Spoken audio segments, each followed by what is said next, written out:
Olá, muito boa tarde para você. Hoje o Flamengo enfrenta o Grêmio em Porto Alegre, querendo manter viva a esperança de terminar esse Brasileirão com título, né? Assim como aconteceu no anterior. Já já notícias do Flamengo para você. Mas antes vamos falar do Vasco e da boniteza do futebol do Benítez. Toda a beleza do Benítez passando na sua tela? Não tem nada a ver com isso. A beleza é outra, a do futebol dele. Martim Benítez! Voltou voando ao time do Vasco, Martim Benítez! O argentino voltou para o lugar onde se sente bem, à vontade. Mesmo assim, precisa de tempo. A reestreia foi discreta na derrota para o Coritiba. Saiu do banco e nada pôde fazer. Não jogou contra o Bragantino, ficou fora para melhorar a forma física e o resultado do time foi péssimo. Foi contra o Atlético Mineiro que ele desabrochou. Mostrou as virtudes que em pouco tempo encantaram a torcida do Vasco. O ponto de virada se deu em grande estilo, numa grande jogada coletiva, na sintonia fina de uma grande dupla. Um lindo gol de Germancano! Tá jogando bola o Benítez. 29 jogos, 3 gols e 4 assistências. Esse é o resumo do Benítez no Vasco, contando 2020 e 2021. E esses números até poderiam ser melhores, não fosse aquela saída em dezembro. Mas até que a equipe se virou bem sem ele, porque venceu 2 de 4 jogos no Brasileirão. Um mês depois, o retorno foi comemorado, principalmente por Germancano. E dá para entender pelos números também, porque dos 23 gols do Cano, o Benítez participou diretamente de 8 deles. Benítez faz bem a Germancano. Com a parceria do meia, a pontaria do atacante melhora. Olha esse dado no Brasileirão. Jogando com o amigo, Cano precisou de menos de 3 chutes para fazer um gol. O crescimento do Vasco nos 2 últimos jogos tem tudo a ver com eles. Contra o Palmeiras, Benítez marcou pela primeira vez desde que voltou para o clube. Como negar a falta que ele faz? É um jogador criativo, né? Tem muito repertório. Realmente é um jogador diferente que vale o investimento do Vasco.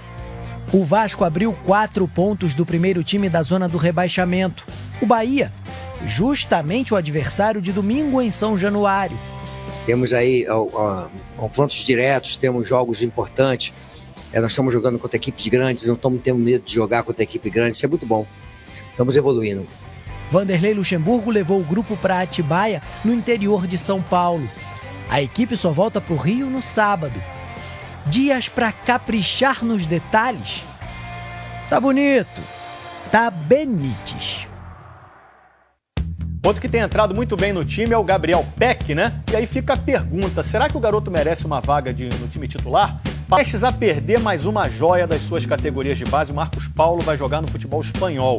Mas ainda não está certo se o atacante segue para a Europa agora ou só no meio do ano. O atacante Marcos Paulo assinou um pré-contrato de 5 anos com o Atlético de Madrid e vai deixar o Fluminense em junho. O clube chegou a fazer propostas de renovação ao jogador no ano passado, mas não houve acordo. Marcos Paulo é considerado uma das grandes joias reveladas por Xerém nos últimos anos. A diretoria apostava na venda dele para aliviar as finanças do clube. A expectativa era conseguir no mínimo 10 milhões de euros, mais de 65 milhões de reais, na próxima janela de transferências no meio do ano. Apesar da negociação frustrada, o Fluminense vai ter direito a receber cerca de 3 milhões de reais do Atlético de Madrid através de um mecanismo da FIFA conhecido como compensação por treinamento.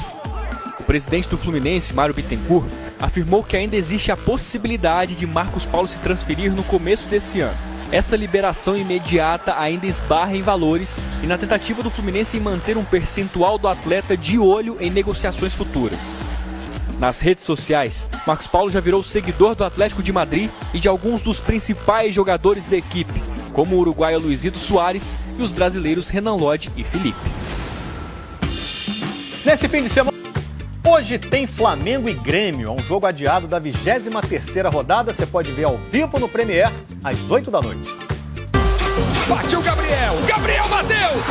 Gol! Tá aí um jejum que deve incomodar o Renato Gaúcho. O Flamengo não perde para o Grêmio há 2 anos. Foram 5 vitórias e 2 empates nos últimos 7 jogos. O meio-campo do Fla, para logo mais na arena do Grêmio, deve ter Gerson e Diego um pouco mais recuados, Arrascaeta na esquerda e... Everton Ribeiro? Everton Ribeiro nesse tom de dúvida mesmo. Um dos principais nomes do time, o meia, é pretendido pelo Al Nassr, da Arábia Saudita.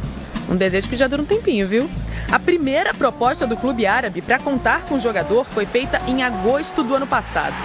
4 milhões de euros, oferta que foi recusada. No início desse ano, outra investida e desde então os clubes negociam. No planejamento de 2020, o Flamengo contava com premiações maiores na Libertadores e na Copa do Brasil, mas caiu cedo nas 2 competições. Só que recentemente acertou a saída dos atacantes Lincoln e Yuri César, que estava emprestado ao Fortaleza. Vendas que aliviaram o caixa e deixam o clube em uma condição melhor para negociar. O Flamengo pretende receber cerca de 45 milhões de reais com a venda e mais 20 milhões por metas alcançadas pelo clube árabe, que tem até o fim do dia para decidir se aceita ou não a contraproposta do Fla. O elenco também pode sofrer outra baixa. O Al Ain, também da Arábia Saudita, quer contar com o Michael por empréstimo de 6 meses. Dia importante para as finanças do clube e dia importantíssimo para o time no Brasileirão. Uma vitória fora de casa sobre o Grêmio hoje à noite deixa o Flamengo a 4 pontos do líder internacional. Lembrando que Fla e Inter se enfrentam na penúltima rodada. Falar de Botafogo, olha a situação lá, ó. Lanterna do Brasileirão, quase rebaixado, só joga na terça-feira contra o Palmeiras, que vai estar de ressaca, né? Da final da Libertadores, ou comemorando o título ou lamentando o vice. E a barca de dispensas já está partindo no Botafogo, meio-campo Éber Bessa. Chegou ao clube em outubro, fez só 7 jogos, teve o contrato rescindido. Falando de Palmeiras e Santos de novo, vão decidir o título da Libertadores sábado no Maracanã e a Júlia Guimarães tem informações dos times pra gente. Fala, Escobar, tudo bem? Boa tarde para você, para todo mundo que está ligado com a gente. Santos e Palmeiras vão fazer hoje à tarde o penúltimo treino antes da grande final da Libertadores lá no Maracanã. Os 2 times estão hospedados em hotéis aqui na Barra da Tijuca, zona oeste do Rio. O Palmeiras tem um treino marcado para as 4 da tarde no estádio Newton Santos e o técnico Abel Ferreira vai começar a definir a equipe. Ele tem uma grande dúvida que é no ataque. Se ele escala o Rony ou o William. O Rony que está recuperado de dores musculares e é um dos grandes nomes do Palmeiras na competição, um dos artilheiros com 5 gols, tem 7 assistências também e a tendência é a de que ele seja o titular. O Santos vai treinar às 4h30 da tarde no CT do Fluminense. Vai ser o segundo treino do Santos aqui no Rio de Janeiro. E a grande dúvida do Cuca é no meio-campo, o volante Alisson está recuperado da Covid, treinando normalmente desde segunda-feira. Ele deve voltar ao time como titular, ele que é um dos grandes líderes desse elenco do Santos. Os jogadores estão muito ansiosos e super preparados para essa grande final, assim como os treinadores, né? O Cuca vai em busca do seu segundo título de Libertadores e o Abel Ferreira quer levantar a primeira taça da carreira como treinador. A gente vai ver uma reportagem especial agora do Renato Cury sobre o Cuca e o Abel Ferreira. Um técnico português em início de carreira, na busca por seu